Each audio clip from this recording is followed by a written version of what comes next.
الحمد للہ رب العالمین والصلاة والسلام علی خاتم الانبیاء والمرسلین وعلی آلہ وصحبہ ومن تبعہم بإحسان الی یوم الدین اما بعد۔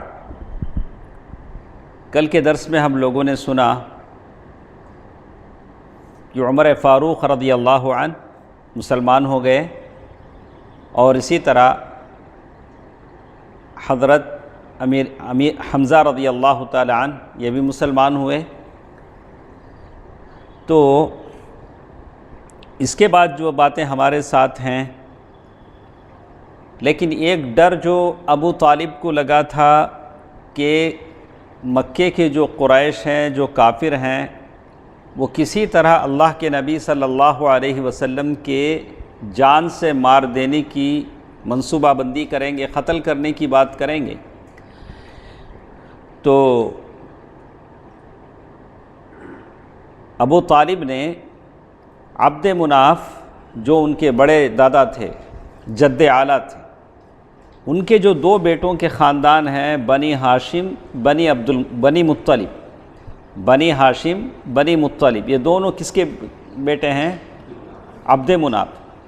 تو دونوں خاندان والوں کو ابو طالب نے جمع کیا۔ ابو طالب کی نیت یہ تھی کہ اب تک میں اکیلا سپورٹ کر رہا تھا، اب تم دونوں مل کر اللہ کے نبی صلی اللہ علیہ وسلم کا سپورٹ کریں۔ اس لیے کہ ایک طرح سے ابو طالب کو ڈر بھی تھا کہ مختلف باتیں ہو چکی تھیں۔ عقبہ بن ابی معیط نے گلے میں کپڑا ڈال کر بہت تکلیف دیا تھا، اور کبھی ابو جہل نے پتھر مارے تھے اللہ کے نبی صلی اللہ علیہ وسلم کو، اور عمر فاروق رضی اللہ تعالی عنہ اسلام لانے سے پہلے ننگی تلوار لے کر نکل چکے تھے۔ یہ ساری باتیں ہو رہی تھیں۔ تو اس وجہ سے ابو طالب نے ایسا کیا کہ عبد مناف کے جو بھی خاندان ہیں، دونوں بنی ہاشم اور دوسرا جو خاندان ہے بنی مطلب، سارے لوگوں کو جمع کیا کہ ہم سب مل کر محمد صلی اللہ علیہ وسلم کی حفاظت کرتے ہیں۔ تو یہ ابو طالب کا یہ تھا، ایک ان کی نیت تھی۔ لیکن سارے خاندان والوں نے، جس میں کافر بھی تھے مسلمان بھی تھے، یعنی خاندان کی بنیاد پر سپورٹ کا، مدد کا اعلان ہوا، سوائے ابو لہب کے۔ ابو لہب کیا ہو گیا؟ خاندان کی حمیت بھی اس کے اندر نہیں آئی، وہ پیچھے ہٹ گیا۔ تو اللہ کے نبی صلی اللہ علیہ وسلم کی مدد پر سارا کنبہ قبیلہ جمع ہو گیا۔ کل تک کیا تھا؟ اللہ کے نبی صلی اللہ علیہ وسلم کے ساتھ ابو طالب اکیلے تھے، اب بنی ہاشم بھی آ گئے اور بنی مطلب بھی آ گئے، سارا خاندان، اس میں کافر بھی تھے مسلمان بھی تھے، سارے لوگ مسلمان ہو کر آ گئے۔ تو اس سلسلے میں کہتے ہیں اب کافروں کے پاس کوئی اور چارہ نہیں تھا، تو مکے کے جو مشرکین تھے انہوں نے بائیکاٹ کا اعلان کیا، یعنی ایک طرح سے سارے خاندان والوں کو کیا کر دیا جائے؟ تڑی پار کر دیا جائے۔ تو اس کا مطلب یہ ہوتا ہے، اس لیے کہ صرف 4 ہفتوں کے اندر within 4 weeks مشرکین کو بڑے بڑے دھچکے لگے۔ کیا دھچکے لگے؟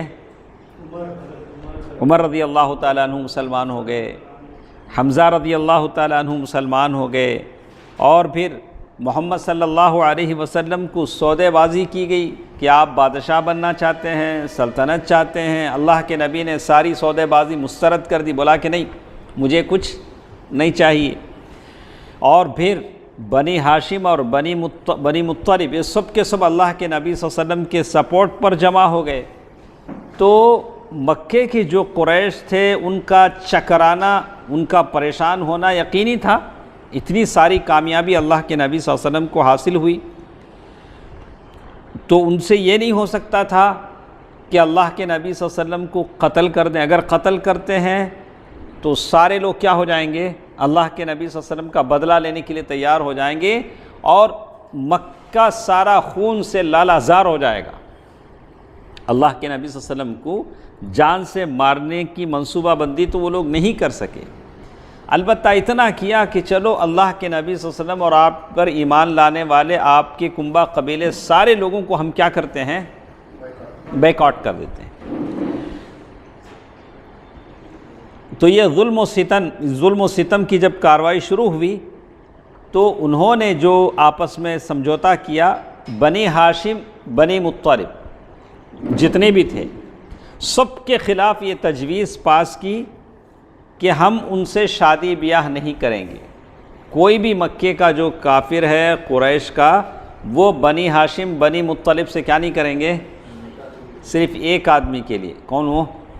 اللہ کے نبی صلی اللہ علیہ وسلم۔ دیکھیے اس خاندان میں ہم شادی بیاہ نہیں کریں گے، نہ خرید و فروخت کریں گے، یہ بڑا مسئلہ ہے، نہ کوئی چیز ان کو بیچیں گے، نہ کوئی چیز ان سے خریدیں گے۔ آج ہم لوگ دو چار مصیبتوں پر رو کے قمیص بھگا لیتے ہیں، یہ مصیبتوں کو دیکھیں کیسی کیسی مصیبتیں ہیں۔ دیکھیے شادی بیاہ پر امتناع ہے، پابندیاں ہیں، خرید و فروخت پر پابندیاں ہیں، نہ ان کے ساتھ اٹھیں گے بیٹھیں گے، یہ بھی نہیں ہوگا کہ بنو ہاشم اور بنو مطلب کے ساتھ ہم بیٹھیں گے اٹھیں گے، نہیں، ایسا بھی نہیں ہوگا، اور نہ ان سے میل جول رکھیں گے، کوئی فرینڈشپ بھی نہیں، نہ ان کے گھروں میں جائیں گے، نہ ان سے بات چیت کریں گے۔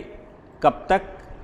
جب تک کہ محمد صلی اللہ علیہ وسلم کو وہ خود ہمارے حوالے نہ کر دیں کہ ہم ان کو قتل کر دیں، تب تک ہم ان سے کوئی بات چیت نہیں ہوگی، کوئی میل ملاپ نہیں ہوگا، گھروں میں آنا جانا نہیں ہوگا، شادی بیاہ نہیں ہوگی، خرید و فروخت نہیں ہوگی۔ سبحان اللہ، کیسا مشکل ترین زمانہ تھا۔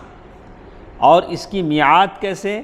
1 سال 2 سال 3 مہینے 4 مہینے، ایسے نہیں، جب تک کہ اللہ کے نبی صلی اللہ علیہ وسلم کو ہمارے حوالے نہ کر دیں کہ ہم اللہ کے نبی صلی اللہ علیہ وسلم کو قتل کر دیں، اور کوئی مزاحمت کوئی دباؤ ہم پر نہ ہو، ان کے اپنے ہاتھوں سے اللہ کے نبی صلی اللہ علیہ وسلم کو ہمارے حوالے کر دیں۔ تو اس کے لیے دستاویز لکھی گئی، اور دستاویز میں کیا تھا؟ یہ صحیفہ کس نے لکھا؟ منصور بن عکرمہ بن عامر بن ہاشم، یعنی کس نے وہ لکھا؟ جو یہ ساری تجویز جو آتی تھی، چمڑے پر لکھا جاتا تھا، کسی چیز پر لکھا جاتا تھا، کس پر لکھا؟ تو کسی نے کہا کہ نہیں، نضر ابن حارث نے لکھا۔ 2 باتیں ہوئیں، ایک نے کہا کہ منصور بن عکرمہ، اور ایک بعض روایتوں میں آتا ہے کہ نضر ابن حارث اس نے لکھا، لیکن صحیح بات یہ ہے کہ لکھنے والا بغیض بن عامر تھا، بغیض بن عامر بن ہشام، بغیض بن عامر بن ہاشم۔ اصل کس نے لکھا ہے؟ اچھا، لکھنے والے کا نام ہم کیوں بولتے ہیں؟ کیا ہوا اس کے ساتھ؟ اللہ کے نبی صلی اللہ علیہ وسلم نے اس کے خلاف بد دعا کیا تو اس کا ہاتھ شل ہو گیا۔ کیا ہو گیا؟ شل ہونا مطلب کام نہیں کیا، ہاتھ کیا ہو گیا؟ بیکار ہو گیا۔ اور اس نے وہ لکھا تھا اگریمنٹ کا پیپر، اللہ کے نبی صلی اللہ علیہ وسلم کے جو خاندان ہیں ان کے ساتھ یہ کام نہ کیے جائیں۔ تو بہرکیف یہ اگریمنٹ لکھا گیا، یہ تجویز لکھی گئی، کعبۃ اللہ خانہ کعبہ کے اندر لٹکا دیا گیا۔ کہاں؟ خانہ کعبہ کے اندر۔ تو اس کے نتیجے میں کیا ہوا؟ ابو لہب کے سوا، حالانکہ ابو لہب بھی اسی خاندان کا تھا، ابو لہب کے سوا بنی ہاشم بنی مطلب سارے کے سارے مسلمان ہوں یا کافر ہوں، سارے کے سارے سمٹ کر شعب ابی طالب میں قید ہو گئے۔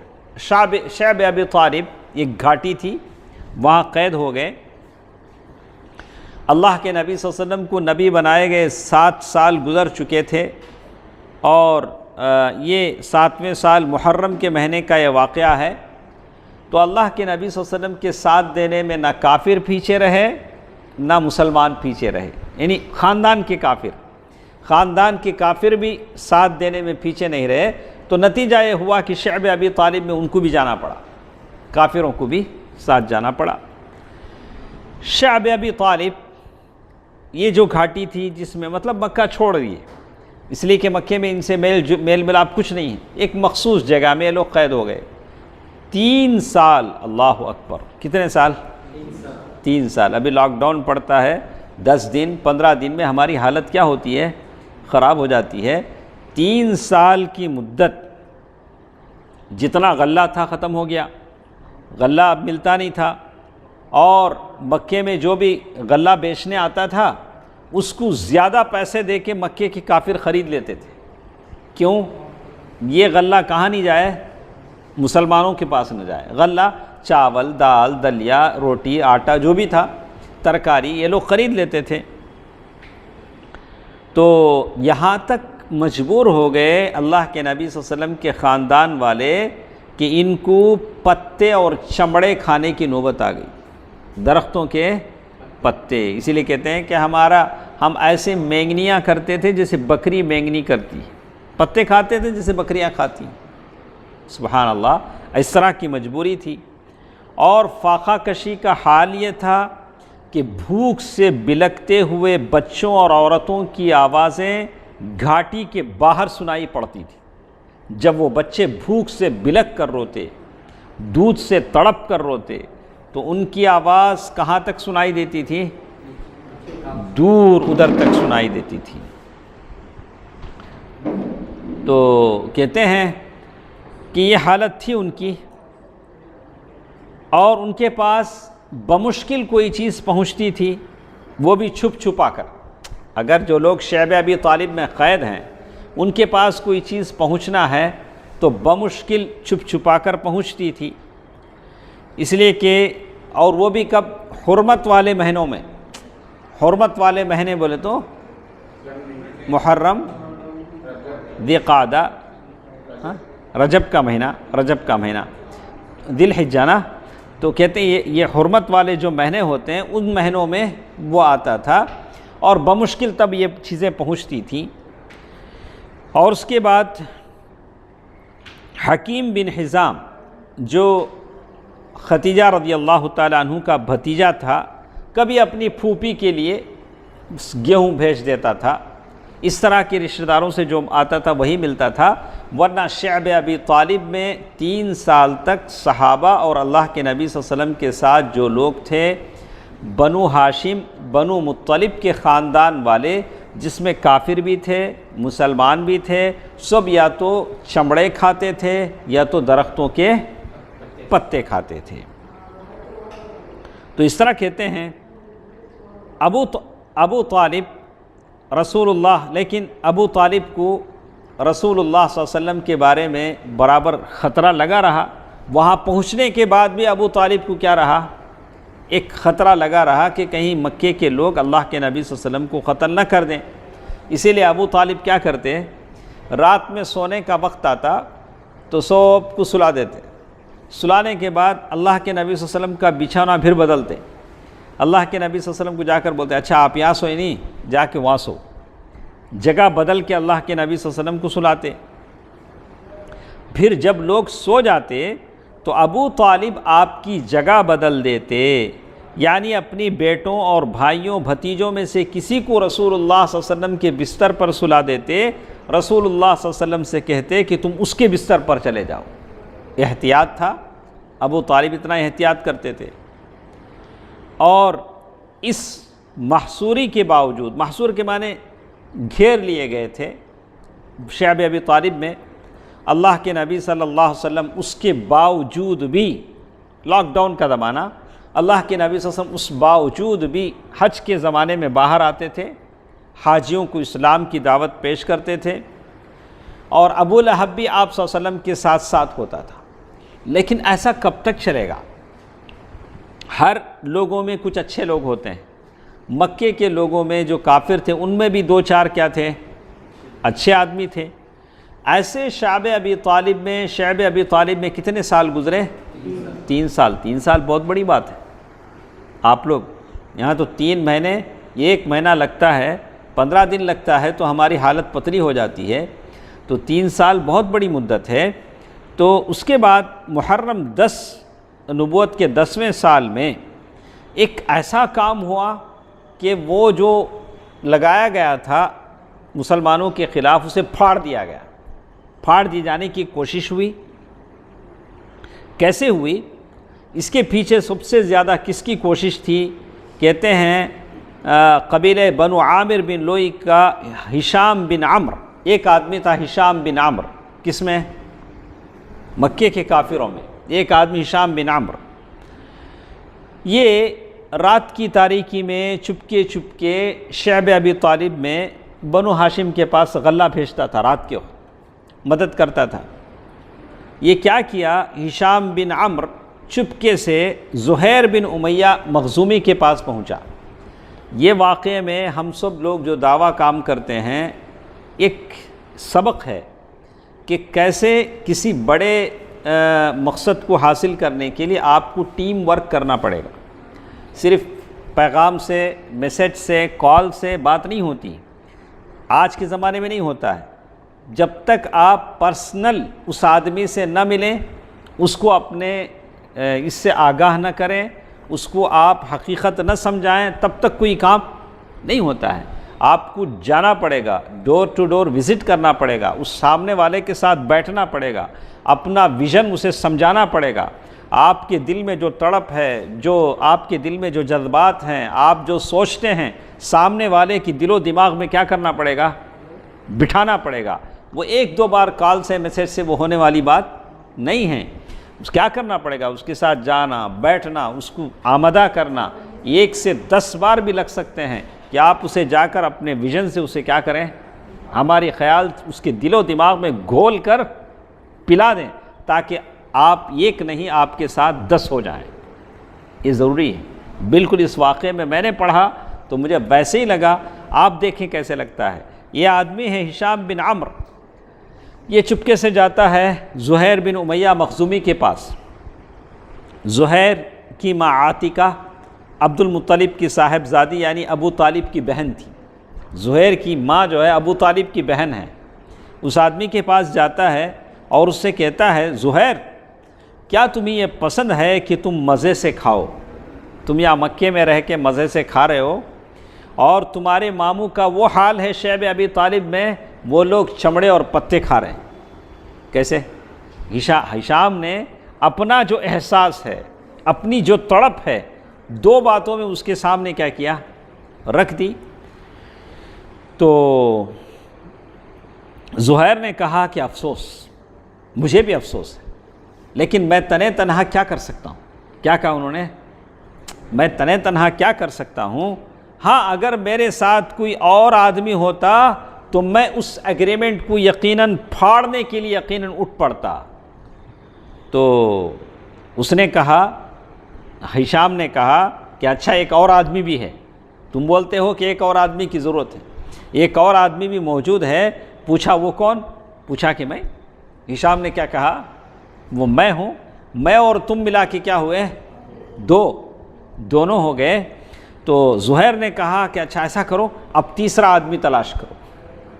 ایک بڑا کام آپ کو کرنا ہے تو اس کے لیے آپ کو ٹیم ورک کرنا پڑے گا، ورنہ ایک چنا کیا بھاڑ پھوڑے، ایسی بات ہوگی کہ ویسے نہ ہے تو ایک آدمی کچھ نہیں کر سکتا ہے۔ اس کی اگر وہ مر جائے تو اس کی زندگی سے، اس کی ساری فکر اس کی زندگی سے ختم ہو جائے گی۔ کام ایسا ہونا چاہیے کہ میں مر بھی جاؤں تو میری جو فکر ہے، دین کا جو پیغام ہے، وہ چلتا رہے، وہ کام چلتا رہے۔ کہتے ہیں کہ اس پر ہشام، پھر یہی آدمی ہشام مطعم بن عدی کے پاس گیا، اور ایک آدمی تھا مطعم بن عدی، مشہور آدمی ہے معلوم، اور بنو ہاشم اور بنو مطلب سے جو کہ عبد مناف کی اولاد تھے، مطعم کے قریبی تعلقات تھے۔ تو مطعم کے پاس جا کر یہی بات اس نے کہی، دیکھو ابو طالب اور وہاں اوپر لوگ بھوکے ہیں، بلک رہے ہیں۔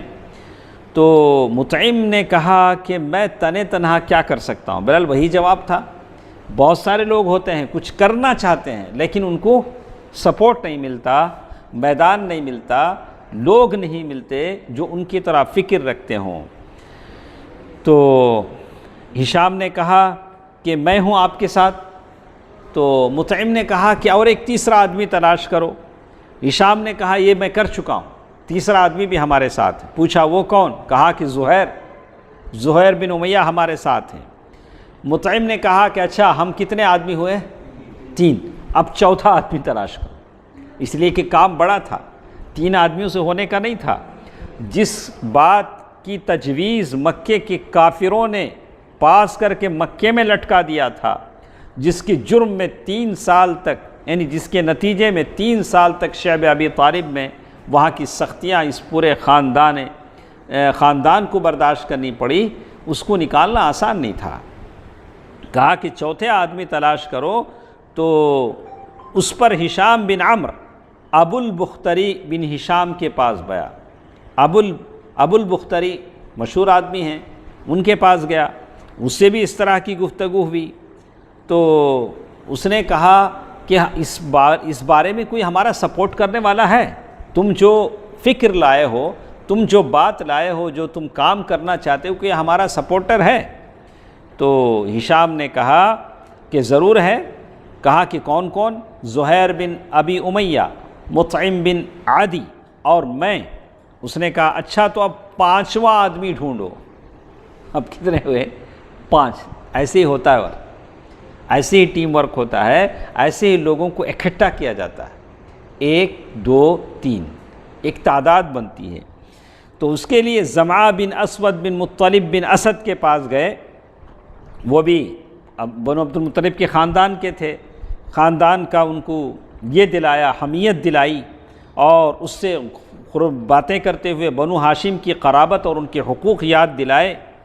تو اس نے کہا کہ بات تو ٹھیک ہے، لیکن ہمارا ساتھ دینے والا کوئی ہے؟ تو اس نے کہا کہ بالکل۔ انہوں نے سب کے نام بتلائے، دیکھو ہمارے ساتھ زہیر ہیں، مطعم بن عدی ہیں، اور میں ہوں، ابو البختری ہیں، زمعہ بن عینی، سارے لوگ ہیں۔ تو اچھا ایسا کرو، ہم سب لوگ ایک جگہ انہوں نے یہ کر لیا کہ حجون کے پاس جمع ہو کر، حجون ابھی بھی وہ مقام ہے حجون، وہاں ہم جمع ہوں گے، جمع ہو کر اس کے بارے میں بات کریں گے کہ کیسے اس کو ختم کیا جائے۔ زہیر نے کہا کہ سب سے پہلے میں شروع کروں گا۔ زہیر جو تھے انہوں نے کیا بولا؟ سب سے پہلے میں آغاز کروں گا، یعنی سب سے پہلے میں زبان کھولوں گا۔ صبح ہوئی، ساری چیزیں پری پلان تھیں، پورا کام ہو چکا تھا۔ تو صبح ہوئی، لوگ حسب معمول اپنے اپنی محفلوں میں پہنچے۔ اس زمانے کا کعبہ کیسا تھا؟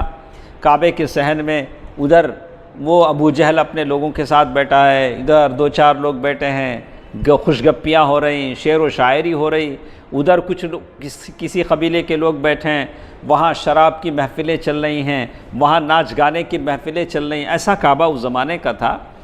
تو دیکھا کہ زہیر کو بات شروع کرنا تھا۔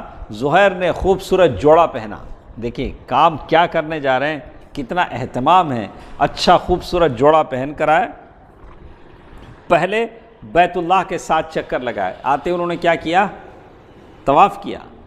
زہیر نے پہلے طواف کیا، پھر لوگوں سے مخاطب ہو کر بولنے لگے، مکے والو کیا ہم کھانا کھائیں، کپڑے پہنیں اور بنو ہاشم تباہ و برباد ہوں؟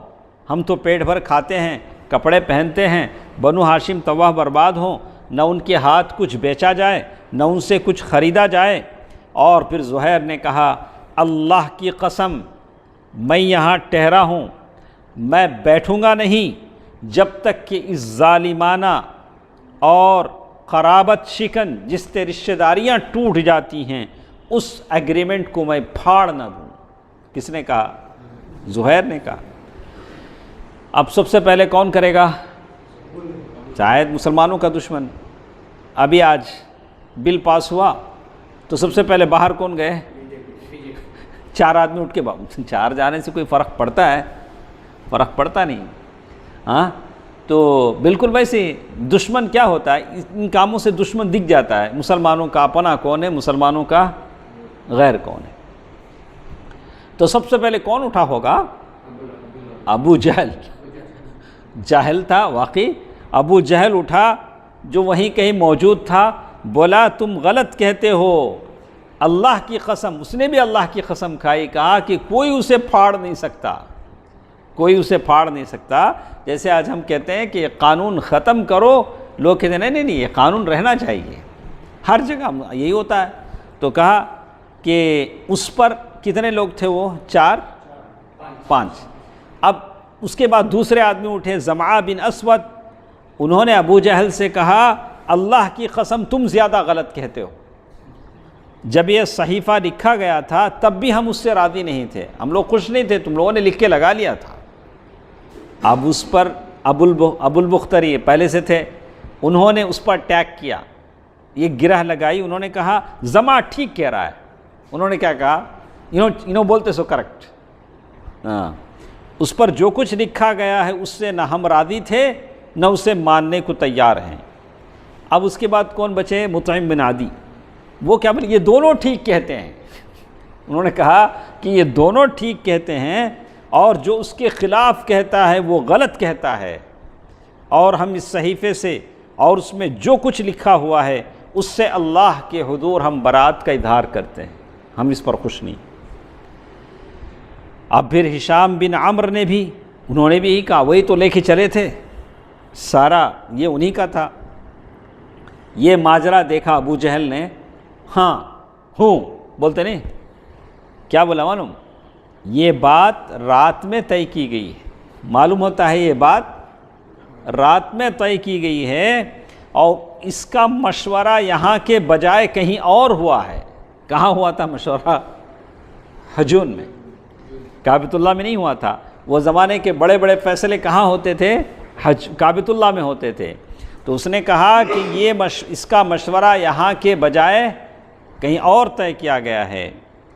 اب یہ بات ہو ہی رہی تھی کہ ابو طالب وہیں کہیں تھے، ابو طالب وہیں کسی گوشے میں تھے حرم کے اسے، تو وہ آ گئے۔ ابو طالب کے آنے کی وجہ یہ تھی کہ اللہ کے نبی صلی اللہ علیہ وسلم نے ابو طالب کو بتایا تھا کہ وہ جو اگریمنٹ، یعنی وہ جو اگریمنٹ ہے نا، وہ تجویز ریزولوشن جو یہ کیا تھا انہوں نے، ظلم کی داستان جو لکھی تھی، ابو طالب کو اللہ کے نبی صلی اللہ علیہ وسلم بتایا تھا کہ دیمک نے ساری چیز کھا لی ہے سوائے اللہ کے نام کے۔ کس نے کس کو بتایا تھا؟ اللہ کے نبی نے بتایا تھا، اللہ کے حکم سے، اللہ تعالیٰ نے ان کو بتایا تھا۔ تو ابو طالب وہ بولنے کے لیے آئے، اگر یہ بات سچ ہے کہ میرے بھتیجے نے جو بات بتائی ہے کہ دیمک نے کھا کر اسے ختم کر دیا ہے اس ظلم کی دستاویز کو، تو تمہیں مان لینا چاہیے اور یہ بات ختم کر دینی چاہیے۔ یہ جو انحصار ہے، یہ جو قید و بند کی جو اس کو ختم، اگر بھتیجے کی بات غلط ہے تو میں بھتیجے کو تمہارے حوالے کر دیتا ہوں۔ کتنا یقین تھا، ہاں۔ تو کہتے ہیں کہ ابو طالب حرم کے ایک گوشے میں موجود تھے، کنارے موجود تھے۔ ان کے آنے کی وجہ تھی کہ اللہ کے نبی صلی اللہ علیہ وسلم نے، اللہ تعالیٰ نے رسول اللہ صلی اللہ علیہ وسلم کو اس صحیفے کے بارے میں بتایا تھا۔ صحیفہ کے معنی وہ جو بائیکاٹ کا جو پیپر تھا، چمڑا تھا، جو بھی تھا اس زمانے کا پیپر تو نہیں تھا، وہ دستاویزیں چمڑے پر لکھی جاتی تھیں۔ اس پر اللہ تعالیٰ نے کیڑے بھیج دیے تھے جنہوں نے ظلم و ستم اور قرابت شکنی کی ساری باتیں چٹ کر دی تھیں۔ کیڑے کیا کہ اسے کھا لی، اور صرف اللہ عز و جل کا نام باقی چھوڑا تھا۔ جہاں جہاں اللہ کا نام آیا وہی رہ گیا۔ پھر نبی صلی اللہ علیہ وسلم نے، اللہ نے جو ان کو بتایا تھا، اللہ کے نبی نے اپنے چچا ابو طالب کو بتایا۔ تو وہ قریش سے کہنے آئے تھے کہ ان کے بھتیجے نے انہیں یہ خبر دی ہے، اگر وہ جھوٹا ثابت ہوا تو ہم اس کے اور تمہارے درمیان سے ہٹ جاتے ہیں، ہاں، اور تمہارا جو چیز چاہے کرنا، لیکن اگر وہ سچا ثابت ہوا تو تمہیں ہمارے بائیکاٹ اور ظلم سے باز آنا ہوگا۔ ابو طالب کی بات صحیح تھی۔ جب قریش کو یہ بتایا گیا تو انہوں نے کہا کہ آپ انصاف کی بات کر رہے ہیں۔ دیکھیے قریش نے بھی اس زمانے میں کیا کہا، آپ جو کہہ رہے ہیں یہ کیا ہے، یہ انصاف کی بات ہے۔ تو ادھر ابو جہل اور باقی لوگوں کی نوک جھوک ختم ہوئی تو مطعم بن عدی صحیفہ، وہ جو پیپر تھا، وہ پھاڑنے کے لیے نکلے۔ تو کیا دیکھتے ہیں کہ واقعی کیڑوں نے سارا صفایا کر دیا۔ ان کے پھاڑنے سے پہلے کیڑوں نے کیا کر دیا، پھاڑ دیا ہے، صرف بسمک اللہم کیا باقی رہ گیا تھا؟ بسمک اللہم باقی رہ گیا، جہاں جہاں اللہ کا نام تھا وہ بچا یا کیڑوں نے اسے نہیں کھایا تھا۔ اس کے بعد سارے لوگ شعب ابی طالب سے سارے لوگ نکل کر واپس آئے۔ کتنے سال رہے؟ 3 سال رہے۔ لیکن یہ چیز دیکھنے کے بعد بھی کفار قریش مسلمان نہیں ہوئے، جس کا ذکر اللہ تعالیٰ نے قرآن مجید میں فرمایا ہے، وَإِن يَرَوْا آيَةً يُعْرِضُوا وَيَقُولُوا سِحْرٌ مُسْتَمِرٌ۔ تو اگر کوئی نشانی دیکھتے ہیں تو رخ پھیر لیتے ہیں اور کہتے ہیں یہ تو چلتا پھرتا جادو ہے۔ سورۃ القمر کہتے ہیں۔ چنانچہ مشرکین نے اس نشانی سے بھی رخ پھیر لیا اور اپنے کفر کی راہ میں چند قدم اور آگے بڑھ گئے ان کا۔ تو اس طرح اللہ کے نبی صلی اللہ علیہ وسلم اور صحابہ نے شعب ابی طالب کی اس پہاڑ کی گھاٹی میں چمڑے اور پتے کھا کر 3 سال گزارے۔ اور اس کے بعد ایک آخری چیز جو ہمارے ساتھ تھی، یہ ہوا کہ اللہ کے نبی صلی اللہ علیہ وسلم شعب ابی طالب سے باہر نکلے، پھر اپنا دعوت کا کام شروع کر دیا۔ لیکن بائیکاٹ ختم ہوا تھا، لیکن ظلم و ستم ختم نہیں ہوا۔ ظلم اب یہ ہو گیا، اور یہ کہ ابو طالب بھی کمزور ہو گئے۔ کتنے سال ہو گئے تھے ابو طالب کو؟ 80 سال سے عمر بڑھ گئی تھی۔ اب وہ 3 سال وہاں رہے تو اس نے ابو طالب کو اور کمزور کر دیا۔ وہاں کھانا پانی کچھ نہیں تھا، تو اور کمزور ہو گیا، اور کمزوری ان میں آ گئی۔ تو گھاٹی سے نکلنے کے بعد ابو طالب سخت بیمار ہو گئے، سخت بیماری کا شکار ہو گئے۔ تو کہتے ہیں اب تو دیکھا کہ ان لوگوں نے کہا کہ چلو ایک بار آخری بار ہم لوگ ابو طالب سے مل لیتے ہیں۔ مکے کے قریش کے لوگوں نے کہا کہ ہم ابو طالب سے مل لیتے ہیں اور ہمارے اور محمد کے درمیان کوئی عہد و پیمان کر لیتے ہیں۔ اگر ابو طالب پتہ نہیں کب تک ہیں، کب دنیا سے چلے جائیں، ان کے جانے کے بعد اگر ہم محمد کے ساتھ یہی جور و ستم بڑھائیں گے تو لوگ کہیں گے کہ ابو طالب جب تک تھے خاموش تھے، جب گئے تو ان لوگوں نے اس کو جور و ظلم کا نشانہ بنایا۔ تو کہتے ہیں کہ بہرحال یہ لوگ گئے، جانے والے 25 آدمی تھے۔ کون کون تھے؟ 25 آدمی تھے جو ابو طالب کے پاس پہنچے، اور جانے والوں میں عتبہ بن ربیعہ اب کس مقصد سے آئے ہیں؟ ابو طالب کے مرنے سے پہلے کوئی اگریمنٹ، کوئی عہد و پیمان کر لیں۔ عہد و پیمان ہے کہ تم اپنا کام کرو، ہم اپنا کام کرتے ہیں۔ عتبہ بن ربیعہ، شیبہ بن ربیعہ، ابو جہل بن ہشام، امیہ بن خلف، ابو سفیان بن حرب اور دیگر بڑے بڑے سردار تھے 25۔ تو یہ سب ابو طالب کے پاس آئے۔ ابو طالب نے کہا کہ بولو کیا بولنے آئے ہو؟ اب تک تو 4 بار آ گئے، نہیں یہ 4تھی بار آئے۔ تو انہوں نے کہا کہ ابو طالب، ہمارے درمیان آپ کا مرتبہ و مقام معلوم ہے، آپ کی عزت ہم جانتے ہیں، اور آپ جس حالت سے گزر رہے ہیں وہ ہمارے سامنے ہیں۔ 80 سے زیادہ سال ہو گئے، آپ کمزور ہو گئے، پتہ نہیں کب تک ہیں، آپ کب چلے جائیں، اور ہمیں لگتا ہے کہ آپ کے یہ چل چلائے کے دن ہیں۔ کب کیا ہیں؟ آپ کے یہ آخری ایام ہیں، اور ادھر آپ کے بھتیجے اور ہمارے درمیان جو چل رہا ہے یہ بھی آپ کو معلوم ہے۔ ہم چاہتے ہیں کہ آپ انہیں بلائیں، ان کے اور ہمارے درمیان عہد و پیمان کرا دیں۔ عہد و پیمان کیسے؟ کہ وہ ہم سے دور رہیں، ہم ان سے دور رہیں۔ وہ ہم کو ہمارے دین پر چھوڑ دیں اور ہم ان کو ان کے دین پر چھوڑ دیں۔ یہ بات ابو طالب سے تھی۔ تو اس پر ابو طالب نے آپ کو بلایا، بھتیجا آؤ۔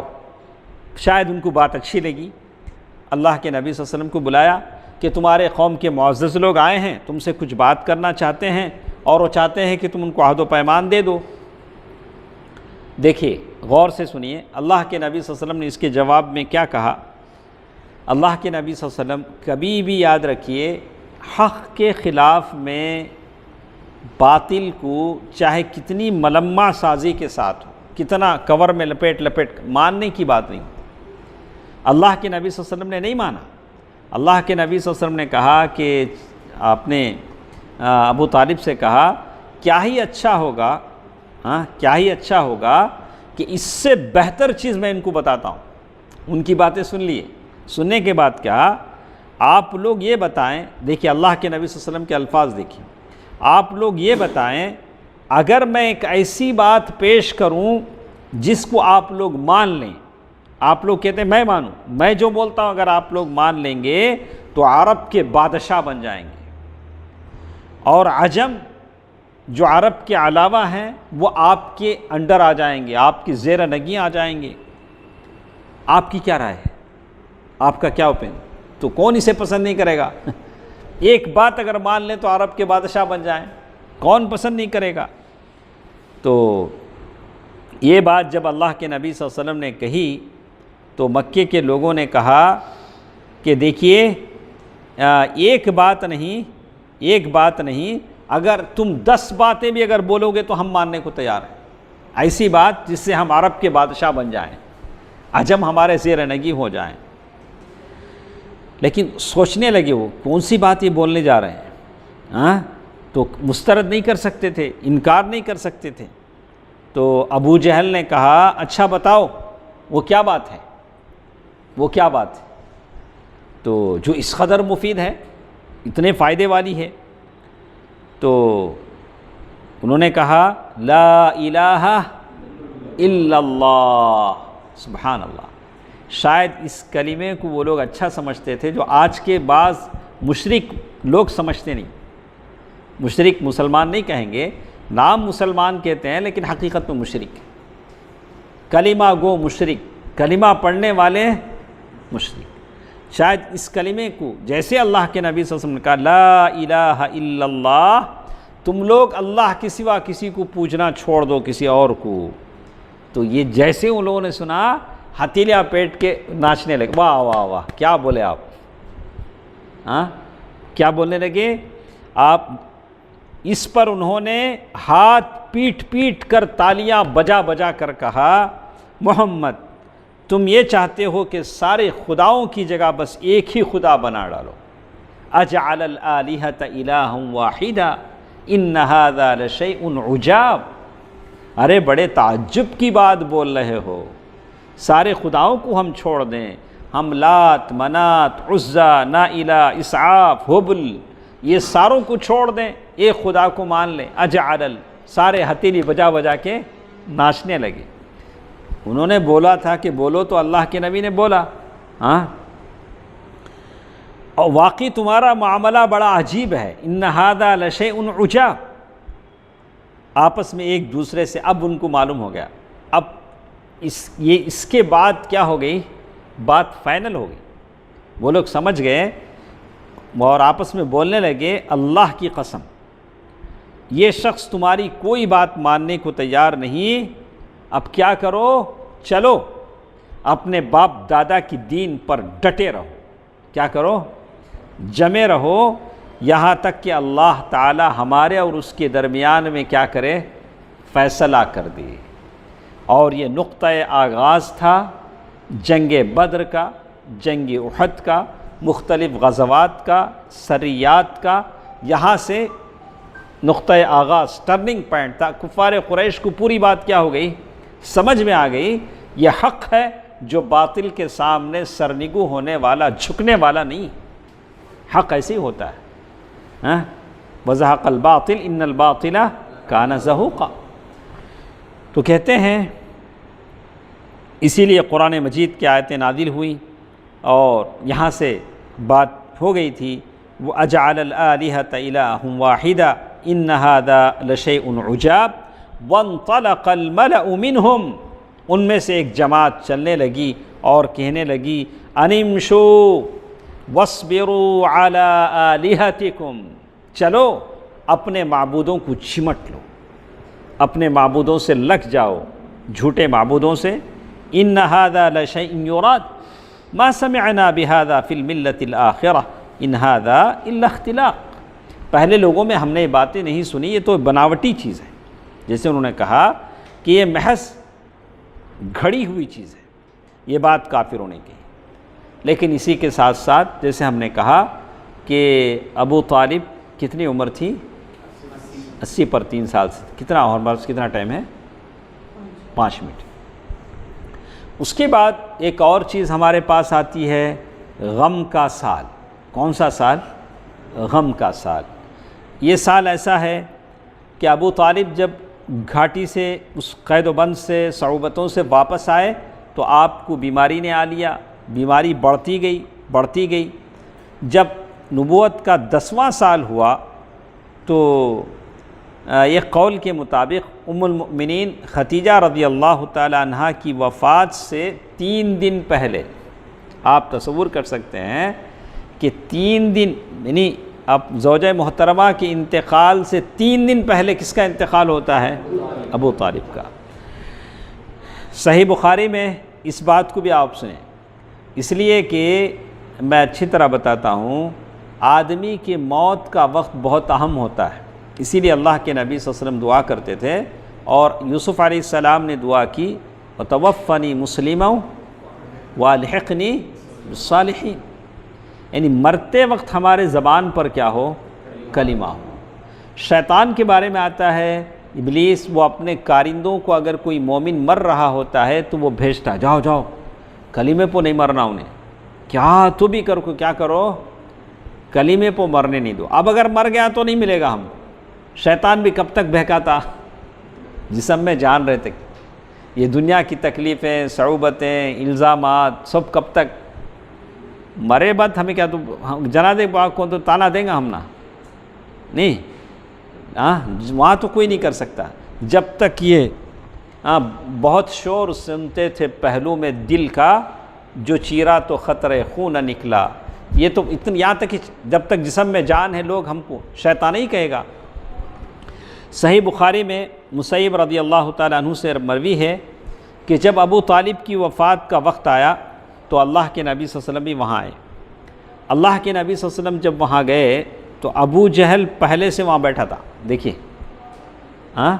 وہاں ذرا جگہ تھی، اب اسے معلوم تھا کہ اللہ کے نبی صلی اللہ علیہ وسلم وہاں بیٹھیں گے آگے، پہلے وہ جگہ فلپ کر دیا انہوں نے، پہلے وہ جگہ کیا کیا، اللہ کے نبی صلی اللہ علیہ وسلم یہاں نہ بیٹھ پائیں، اور اللہ کے نبی صلی اللہ علیہ وسلم آئے، آ کر کہا چچا جان لا الہ الا اللہ پڑھ لیجئے، کلمۃ، ایک کلمہ پڑھ لیجئے، اللہ کے پاس میں کہہ لوں گا، اللہ سے گزارش کر لوں گا، تو جس کے ذریعے سے میں اللہ کے پاس آپ کے لیے حجت پیش کر سکوں گا۔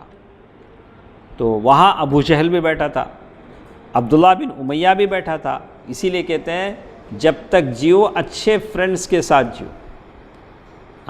اب یہ دوست احباب ایسے تھے جو مرتے وقت آ کے گمراہ کر دیے تھے۔ تو ابو طالب کیا عبد المطلب کی، اب یہ دونوں کیا بول رہے ہیں، اللہ کے نبی صلی اللہ علیہ وسلم کہہ رہے ہیں کہ لا الہ الا اللہ پڑھ لیجئے، یہ دونوں ابو جہل اور عبداللہ بن امیہ کہہ رہے ہیں کیا عبد المطلب کے دین سے پھر جاؤ گے؟ ابو طالب سے کہہ رہے ہیں کہ عبد المطلب کا دین چھوڑ دو گے؟ پھر دونوں برابر بولتے رہے یہاں تک کہ آخری بات جو ابو طالب نے لوگوں سے کہی، میں عبد المطلب کے دین پر مرتا ہوں، علی ملتی عبد المطلب کے دین پر مرتا ہوں۔ تو گرچہ کہ رافضہ شیعہ ابو طالب کو مسلمان مانتے ہیں، لیکن صحیح بات ہے کہ نہیں۔ تو نبی صلی اللہ علیہ وسلم نے فرمایا میں جب تک، اب اللہ کے نبی صلی اللہ علیہ وسلم نے کیا کہا، میں جب تک آپ سے روک نہ دیا جاؤں آپ کے لیے دعائے مغفرت کرتا رہوں گا۔ کیا کرتا رہوں گا؟ دعائے مغفرت کرتا رہوں گا، یہاں تک کہ قرآن مجید کی آیتیں نازل ہوئیں، ما كان للنبي والذين آمنوا ان يستغفروا للمشركين ولو كانوا اولي قربى من بعد ما تبين لهم، سورۃ التوبہ کی آیت ہے، یہ آیت نازل ہوئی، وَلَوْ كَانُوا أُولِي قُرْبَى مِن بَعْدِ مَا تَبَيَّنَ لَهُمْ أَنَّهُمْ أَصْحَابُ الْجَحِيمِ۔ نبی صلی اللہ علیہ وسلم اور ایمان والوں کے لیے درست نہیں ہیں کہ مشرکین کے لیے دعائے مغفرت کریں۔ جو بھی مشرک ہیں ان کے لیے ہم دعائے مغفرت نہیں کر سکتے، گرچہ کہ وہ قرابت دار ہی کیوں نہ ہوں، ہمارے رشتہ دار ہیں لیکن مشرک ہیں، درگاہ پرست ہیں، قبر پرست ہیں، ان کے لیے اچھا، جبکہ ان پر واضح ہو چکا ہو کہ وہ لوگ جہنمی ہیں، لیکن واضح ہونا کہ وہ جہنمی ہیں یعنی مطلب بغیر توبہ مر جائے، اگر کوئی مرنے سے پہلے بھی توبہ کرتا ہے تو ہو سکتا ہے اللہ تعالیٰ اسے معاف فرما دے۔ اسی لیے اللہ تعالیٰ نے یہ بھی کہا اِنَّكَ لَا تَهْدِي مَنْ أَحْبَبْتَ، اِنَّكَ لَا تَهْدِي مَنْ أَحْبَبْتَ 20/8، مطلب القصص، سورۃ القصص کی آیت ہے اِنَّكَ لَا تَهْدِي مَنْ أَحْبَبْتَ وَلَكِنَّ اللَّهَ يَهْدِي مَن يَشَاءُ، آپ جسے چاہتے ہیں ہدایت نہیں دے سکتے ہیں، اللہ تعالیٰ ہے جو جسے چاہے ہدایت دیتا ہے۔ تو اسی لیے ابو سعید خدری رضی اللہ تعالیٰ عنہ کا بیان ہے کہ ایک بار نبی صلی اللہ علیہ وسلم کے پاس آپ کے چچا کا تذکرہ ہوا، پوچھا گیا کہ آپ کے چچا ابو طالب آپ کا بہت ساتھ دیتے تھے، تو آپ نے فرمایا ممکن ہے قیامت کے دن انہیں میری شفاعت فائدہ پہنچا دے اور انہیں جہنم کی ایک کم گہرائی والی جگہ میں رکھا جائے، آگ صرف ان کے دونوں ٹخنوں تک پہنچ سکے۔ جہنم کی آگ کہاں تک ان کو جلائے گی؟ دونوں ٹخنوں تک جلائے گی، جیسے حدیث میں۔ یہ تھی ابو طالب کی وفات کی بات۔ انشاءاللہ کل کے درس میں ہم سنیں گے، کل مطلب آنے والے پیر کے دن، اور میں سارے ساتھیوں سے کہتا ہوں کہ ہمارے پاس کل مسجد اخلاص میں تربیہ اور تزکیہ کا بھی پروگرام ہوتا ہے، وہاں بھی آپ ضرور شریک ہوں۔ تو اس میں ہماری تربیت ہوتی ہے اور نفس کی پاکیزگی ہوتی ہے، اس میں بھی ضرور شریک ہوں۔ اس درس ہی کی وجہ سے ہم نے ایک دن یہاں نہیں رکھا ہے، تو یہی ہمارا مقصد ہے۔ تو انشاءاللہ اگلے پیر کو ہم ام المؤمنین خدیجۃ الکبریٰ رضی اللہ تعالی عنہا کی وفات کی بات سنیں گے، اور اس کے بعد بات آتی ہے سودہ بنت زمعہ رضی اللہ تعالی عنہا سے شادی کی بات۔ تو یہ ساری بات انشاءاللہ اگلے پیر کو ہمارے ساتھ ہوگی۔ اللہ تعالی بہتر بات سننے اور عمل کرنے کی توفیق دے، آمین۔ والسلام علیکم ورحمۃ اللہ وبرکاتہ۔